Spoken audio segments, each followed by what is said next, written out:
بسم اللہ الرحمن الرحیم۔ پاکستان میں مسجد کوچہ رسالدار پشاور کے تباہ کن دھماکے پر آیت اللہ سیستانی کے دفتر سے جاری ہونے والا بیان۔ انا للہ و انا الیہ راجعون۔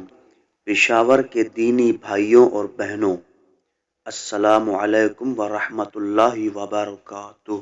مسجد کوچہ رسالدار پشاور میں آج نماز جمعہ کے دوران پیش آنے والا دردناک سانحہ، جس کے نتیجے میں بڑی تعداد میں بے گناہ نمازی شہید اور زخمی ہوئے، انتہائی رنج و الم کا باعث بنا۔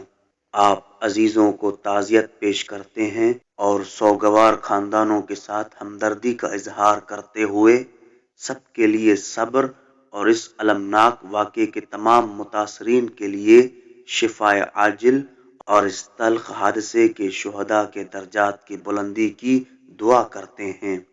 حوزہ علمیہ نجف اشرف اور اعلیٰ ترین شیعہ مرجعیت مسلمانوں کے اتحاد کو نشانہ بنانے والے اس بھیانک جرم کی بھرپور مذمت کرتی ہے اور پاکستان کی قابل احترام حکومت سے پرزور مطالبہ کرتی ہے کہ وہ نہتے اور مظلوم عوام کو دہشت گرد گروہوں کے ظلم جرائم سے بچانے کے لیے ضروری تدابیر اختیار کریں اور مذہبی اجتماعات کو انتہا پسند اور دہشت گردوں کے پرتشدد اور وحشیانہ حملوں کا نشانہ نہ بننے دیں۔